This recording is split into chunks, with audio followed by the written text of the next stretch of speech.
Hello friends, कैसे हैं आप सभी। And welcome back to Vice 360 degree current affair में। एंड आज हम कवर करेंगे 6 अगस्त से लेकर के 9 अगस्त 2026 की all the important current affair issues. So देखते हैं वन बाय वन कौन कौन से इम्पोर्टेंट करंट अफेयर इश्यूज थे इन दिनों। Our first topic is national handloom day. National Handloom Day is observed every year on 7th August to recognize the contribution of handloom weavers and promote India's rich handloom heritage. On this day, we celebrate the Swadeshi movement launched on 7th August 1905 में। इसका aim है to create awareness about handloom product, support weavers and encourage sustainable traditional textile practice. So याद रखना है आपको, on 7th August every year national handloom day observe किया जाता है और इस दिन स्वदेशी मूवमेंट लॉन्च किया गया था ऑन 7th अगस्त 1905 में। Clouded leopard. Clouded leopard is a medium sized wild cat जो कि आपको south and south east Asia region में देखने के लिए मिल जाएंगी। And it is known for its distinctive large cloud-like marking on its coat, which provide excellent camouflage in dense forest, and also it is an arboreal species जो maximum trees पे ही रहता है। Key features of clouded leopards are, इसका scientific name है Neophylis nebulosa। ये आपको tropical and सब tropical forest में देखने के लिए मिल जाएगा एंड ये IUCN की वल्नरेबल लिस्ट में आता है। एंड ऑल्सो इसकी बॉडी पे आपको क्लाउड लाइक कोट पैटर्न भी देखने के लिए मिल जाएगा और इंडिया में ये मेनली आपको north eastern state and part of West Bengal में देखने के लिए मिल जाएगा। सो इन दिनों काफ़ी ज़्यादा न्यूज़ में है ये, तो याद रखना है आपको ये। Lunar collision, it refers to impact of an asteroid, meteoroid, comet और another celestial body with the moon surface. So just आपको ये याद रखना है कि ल्यूनर कोलिजन होता कैसे है। Mining buffer zone for Ramsar site, it refers to a designated area around Ramsar wetland जहाँ पे mining and other potentially harmful activities को रेगुलेट और रिस्ट्रिक्ट किया जा सकता है to protect the wetland ecosystem. So such type of zones help reduce impact such as habitat destruction, water pollution, groundwater disturbance, and changes in the natural hydrology of wetland. So basically buffer zone तब stabilise किए जाते हैं around Ramsar wetland जब उस site को protect करना हो against habitat destruction, water pollution and ground water disturbance etcetera.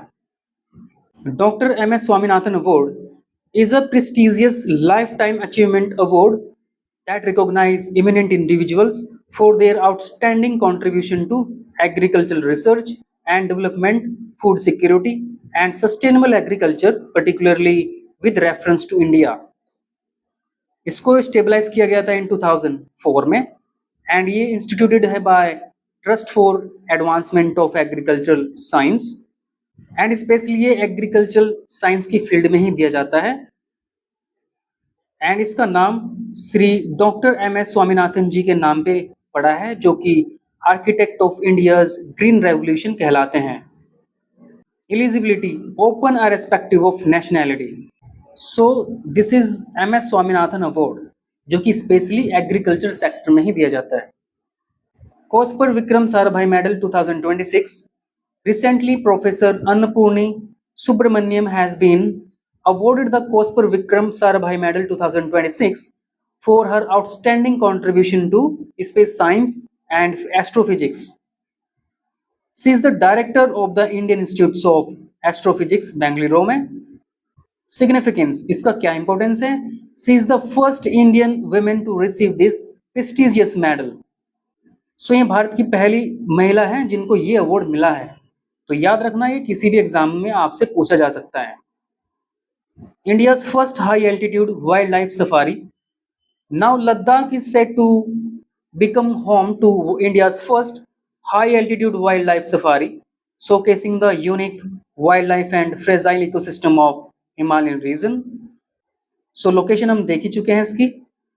Project name is India's first high-altitude wildlife safari in Ladakh, and इसको stabilize किया गया in Trans-Himalayan high-altitude ecosystem में जिसका एम है to promote wildlife conservation, ecological awareness and nature based tourism in the high altitude landscape.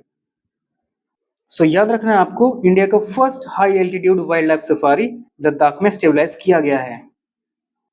Govardhan, the national circular bioenergy scheme.